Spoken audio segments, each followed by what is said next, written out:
This is the You Ask, the Pros Answer podcast. Do you have questions about an upcoming exterior contracting project? We've got answers. Welcome to the You Ask, the Pros Answer podcast.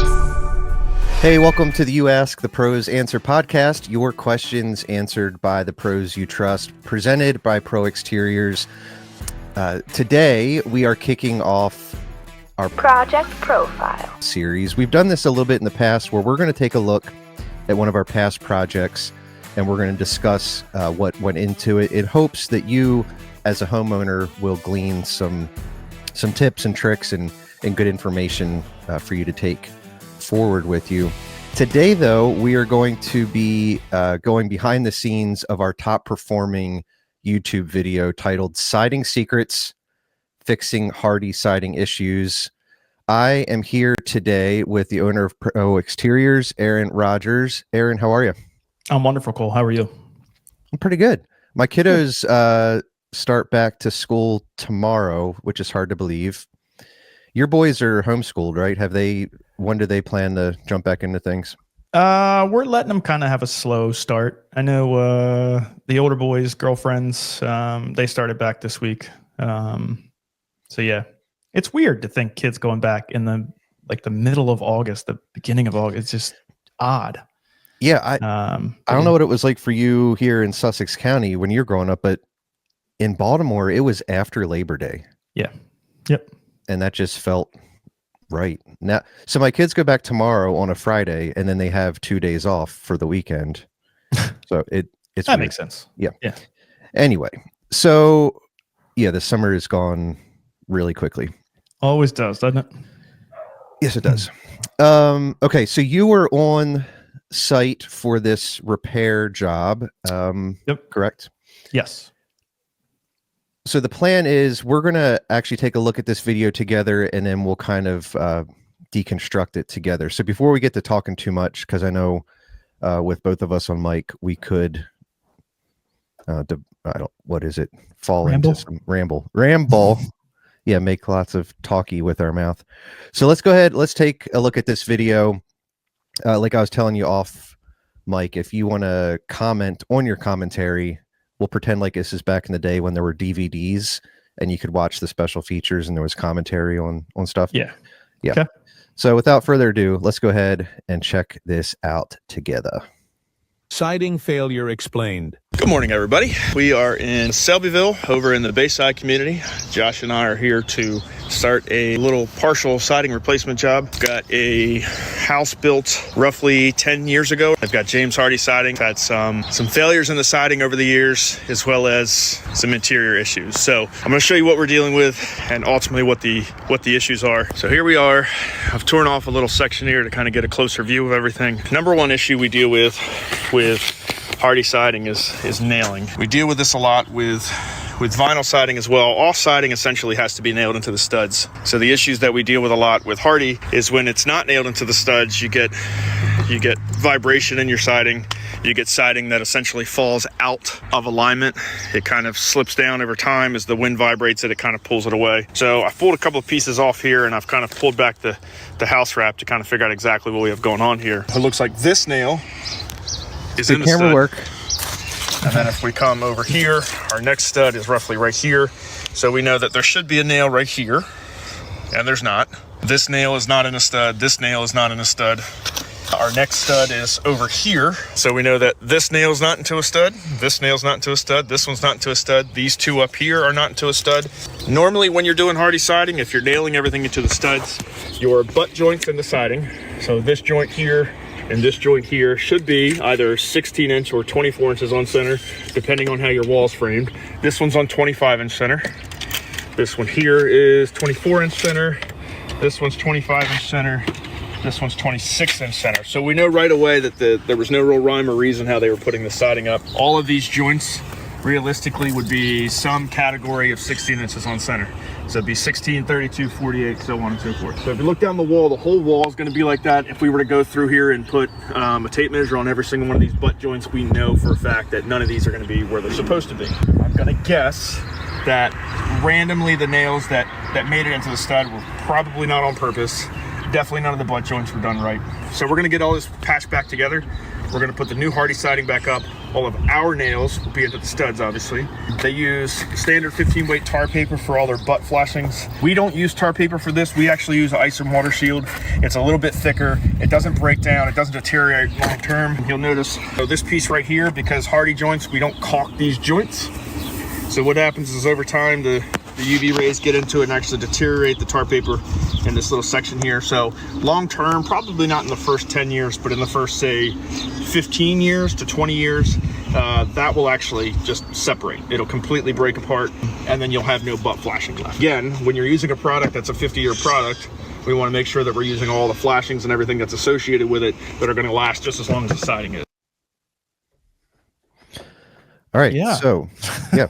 I realize there's some words that I say a lot more than others.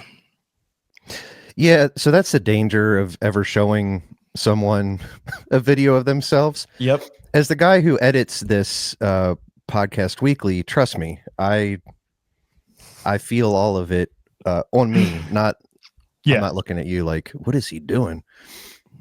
The nice thing about the one being the one that edits it, though, is I can decide how many times I take out the ums and uhs that I say. All right, let's walk through this project. What was the call like from the homeowner? I don't know if you recall it or not, but why was it that you and Josh headed out there to begin with?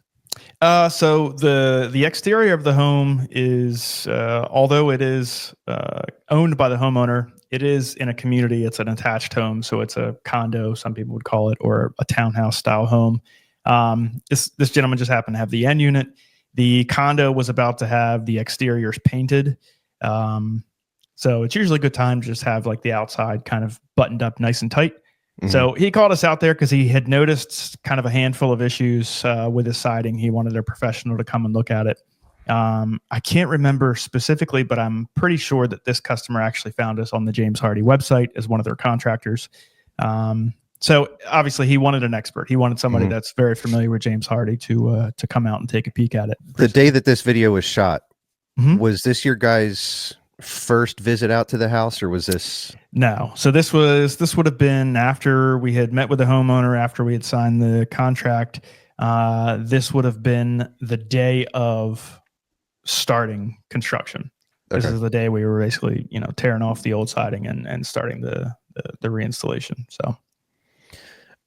All right, you guys, I assume that was Josh behind the camera. Correct. Right. So you guys did a good job of explaining a lot within a 3-minute span, but was there anything else happening behind the scenes that you guys weren't able to capture? I know you mentioned there's some interior issues as well. Yeah, there had just been some interior water damage, stuff that it's mostly around like penetrations and stuff. There was a couple of vents on the sidewall there that you can kind of see in the back of the video there. We didn't really kind of point those out specifically, but we had some water infiltration around several of those vents, and then we had some water infiltration around a couple of the windows. So there was only one spot, I believe it was below one of the windows, where the homeowner had some interior damage at one point. That was previous to like this siding project, though. Okay. So it wasn't actively leaking or anything at this time, but behind the scenes, what else was going on there? So, we try to open things up. Like that video was kind of a random thing. Once we had signed the contract, we had to, tear the siding off that day anyway. So it was like kind of a great time to just rip it. I think that video actually started with me going over and being like, man, these guys have it lucky.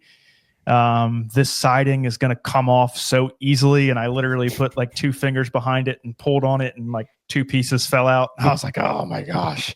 And I was like, Josh, let's make a video real quick. So, but yeah, I mean, that's the stuff we deal with all the time, especially with like the production homes, whether it's the national production builders or some of the kind of regional builders. We deal with a lot of that stuff. They pay a fairly low labor wage. They provide all the materials. So the guys that are installing this stuff, it's hard for them to really care because they're getting paid bottom of the barrel wages, essentially. So, yeah. And unfortunately, when you buy houses like that, and I've talked ad nauseum about the fact that we moved into a home just a little over a year ago. And, I'm in marketing. You read a marketing spec sheet or features, and they can still put James Hardie siding on there, whether it was installed correctly or not, because that's the physical product that Correct. went on the house. Yep. All right. You explained pretty quickly. Like I said, you had to say a lot in a short amount of time. What were some of the shortcuts that the previous installer took? And maybe they weren't even shortcuts. What were some of the mistakes that you pointed out? Yeah. So mistakes would be the largest mistake they had on the whole project was improper nailing. James Hardie is a very heavy siding. So when you're installing it, it's important for multiple reasons to nail into the studs. Number one, well, first and foremost, the manufacturer requires it.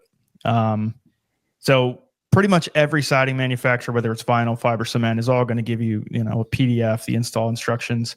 Every single one of them is going to tell you that you need to nail into the studs. Is every single nail going to land into the stud? No. It's just, that's just how it works out. With vinyl siding, it's not quite as important for every single one of the nails to hit in the studs, but it's still like a manufacturer's requirement. Yeah. With James Hardie, because it is so heavy, we nail into the studs specifically because we want something actually, structural for it to kind of hang off of. And then the other part of that is, if it doesn't nail into the stud, it doesn't necessarily cinch the siding 100% tight. And if it's not tight, then it has that little bit of chatter in it. Like if you ever walked up to James Hardie siding and you kind of tap it and it chatters, a lot of times that is, it allows wind to get underneath there, and it has this really, really slow vibration.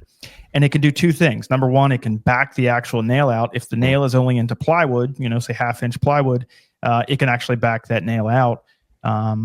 Or it can actually pull the nail through the James Hardie siding and it's no longer really holding anything. So we ran into both of those situations on this house.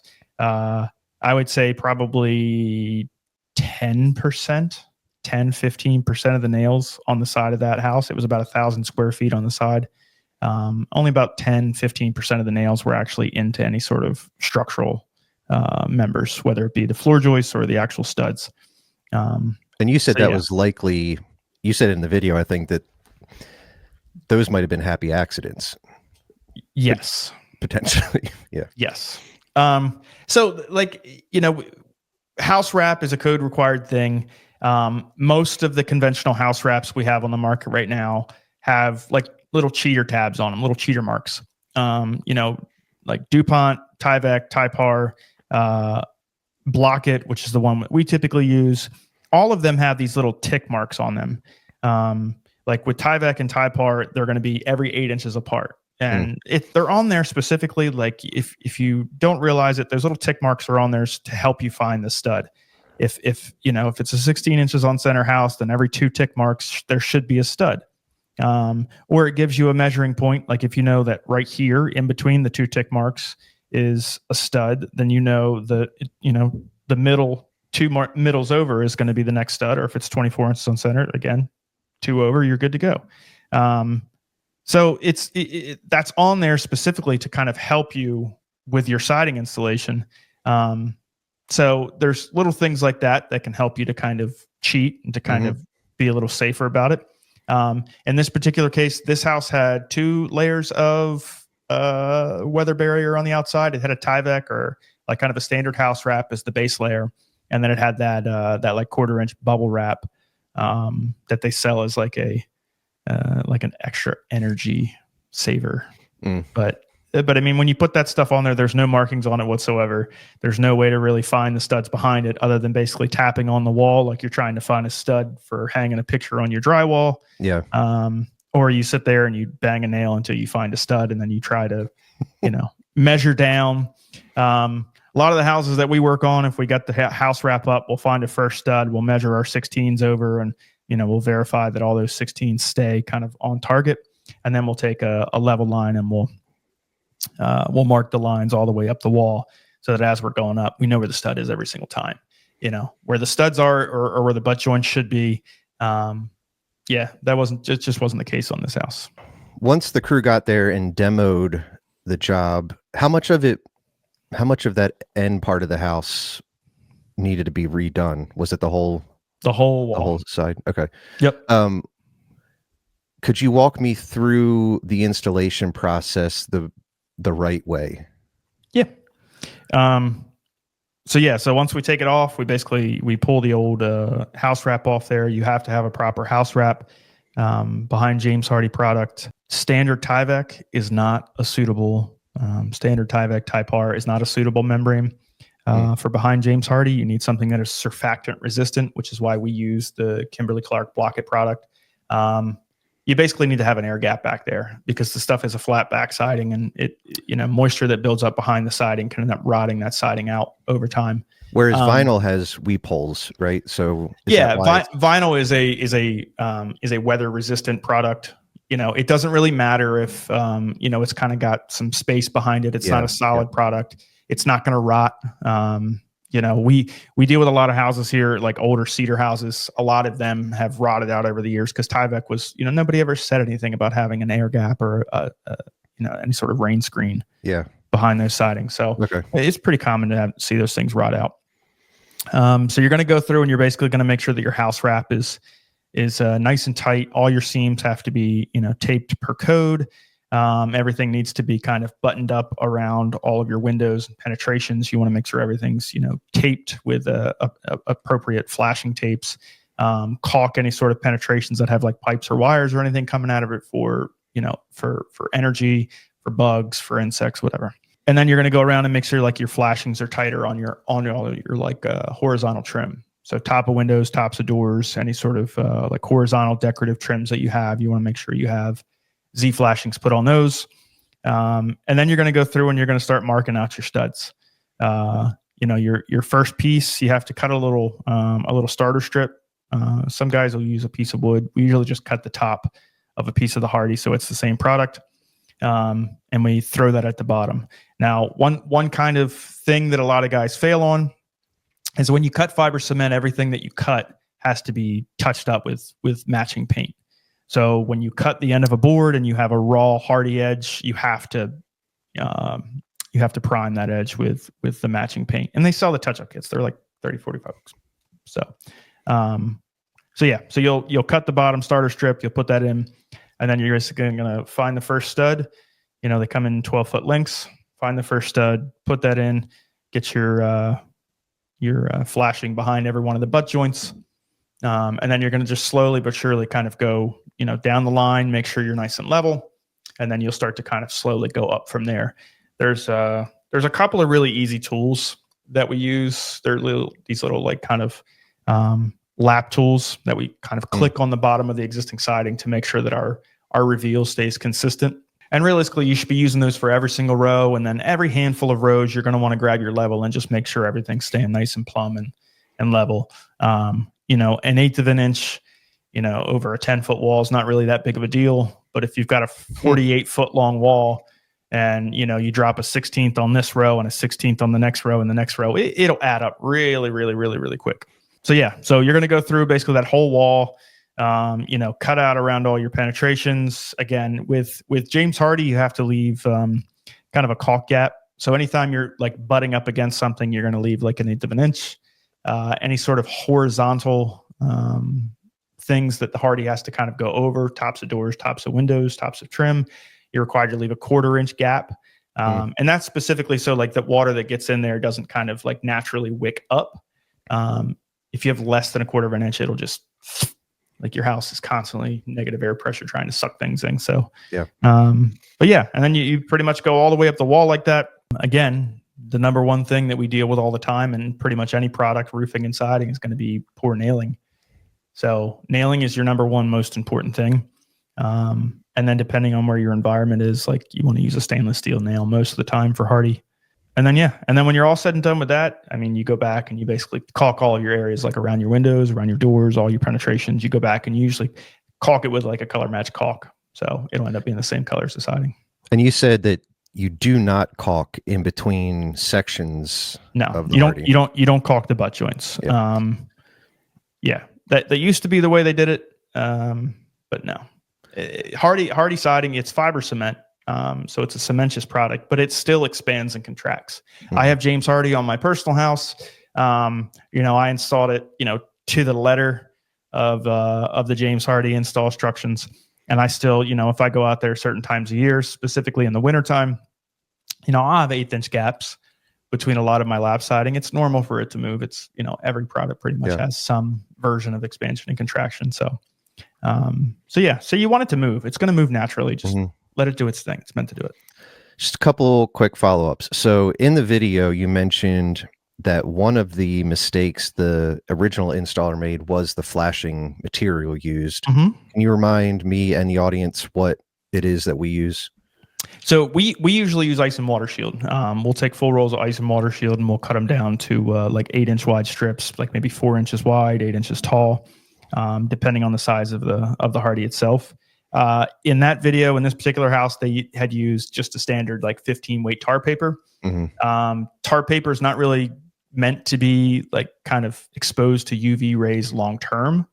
So as the Hardie kind of expands and contracts, and it basically has a gap in the board, like I was speaking about, the UV rays just end up kind of eating right through that tar paper. It's just again, anytime you're using a product that has a lifetime, like a 50-year lifespan, essentially, you want to use products with that also have a similar lifespan. If you're going to do like a James Hardie siding, you don't really want to do a wood trim. If you're doing cedar shake or cedar lap, use cedar trim. It should all technically last about the same time frame. And weather the same. Yep. And then that's why you mentioned using stainless steel nails, right? You don't want the nails to be the failure point of this lifetime of a product. If you were, so we are a contractor that uses James Hardie, loves the product.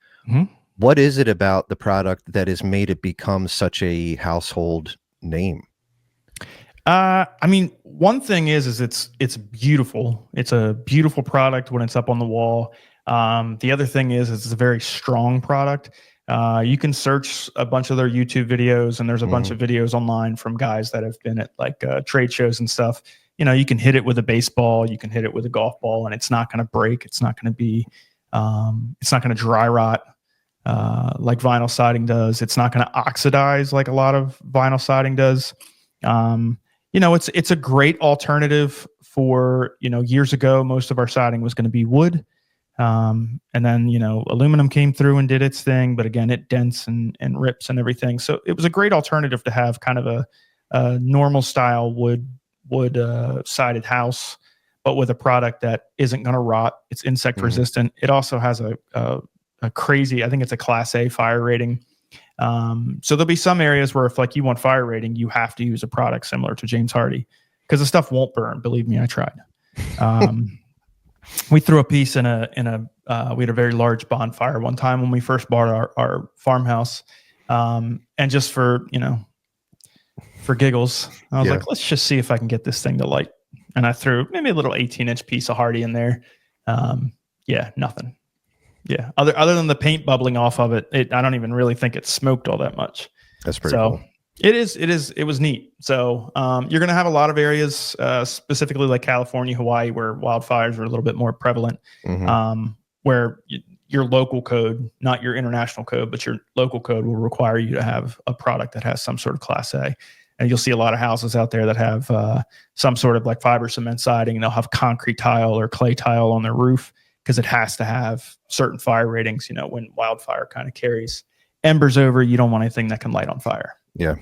So, from a warranty standpoint, so thinking through the eyes of a homeowner, how does the warranty work for Hardie products? Is it the installation? Will that void out the warranty, or is it just on the product itself?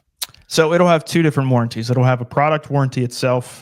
Basically, the warranty of the product itself isn't going to fail. And then you'll have like a small paint warranty if it's a factory finish paint. The warranty is like most any product. If it was installed properly, then the actual product itself, that warranty will pretty much always stay in place. If you go in there and you nail it however the heck you want to, if you don't, do the proper flashings, if you don't caulk where you're supposed to caulk, if you don't prime your cut pieces and things of that nature, no manufacturer should have to stay behind that. If you buy a car and instead of putting oil in it, you put antifreeze in the oil reservoir, then obviously the manufacturer doesn't owe you crap. So your house is kind of the same thing. There's a big push for maintenance free products. There is no such thing as 100% maintenance free for anything. You can have the best product made with the craziest materials with the best finish on it possible, but even like dust and salt is going to land on it and is going to have a long-term effect if it's never cleaned. So everything comes with its own level of maintenance. But with Hardie, man, it's like, you power wash once a year to get the bird poo off, and there's not really anything much more than that. Pay attention to your caulk. That's usually where we see the only real failures on a properly installed project is caulk tends to fail. If caulk fails, pull out the old caulk, recaulk it. But if you use a nice polyurethane caulk, you should only have to caulk every, I don't even know, 10, 15 years. So, yeah. All right. Before we go, I want to give you an opportunity to promote Pro Exteriors. After all, this show is presented by Pro Exteriors. Okay.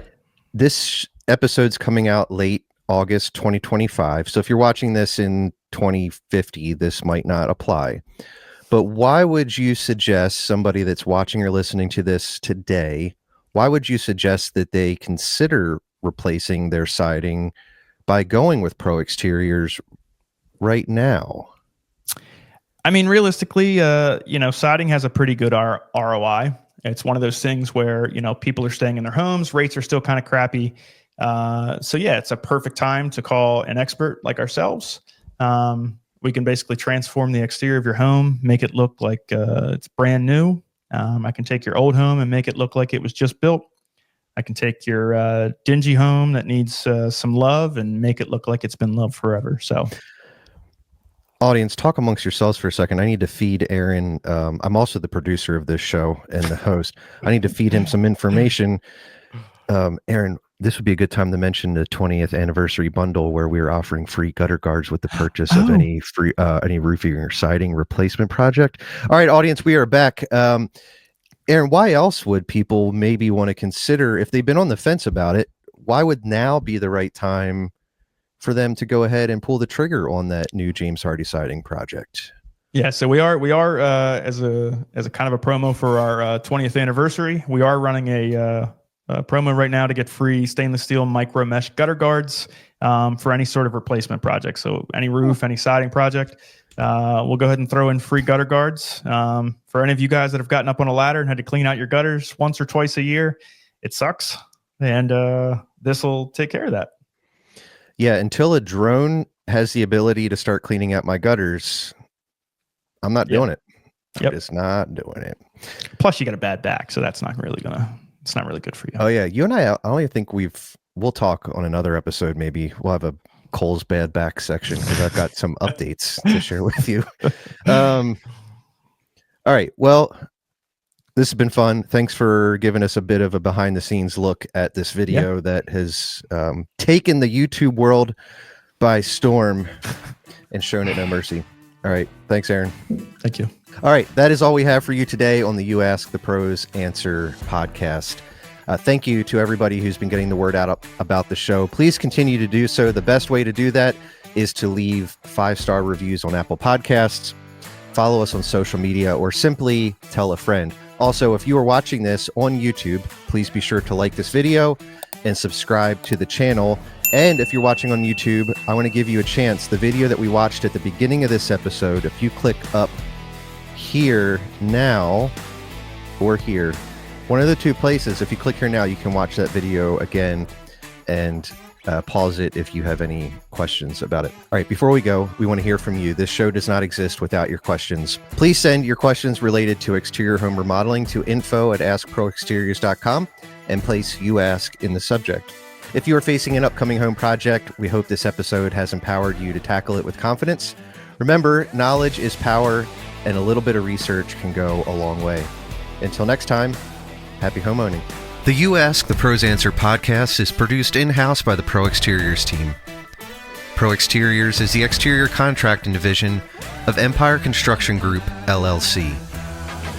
This podcast is intended for informational purposes only. It should not be considered legal advice. For more answers to your questions, please subscribe to this channel and podcast so you'll never miss an episode. Do you have an upcoming home remodeling project? Find more answers to your questions at askproexteriors.com.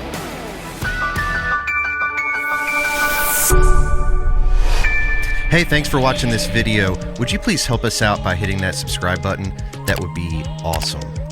Also, if you never want to miss another one of our uploads, please be sure to hit that notification bell. All right, thanks. See ya.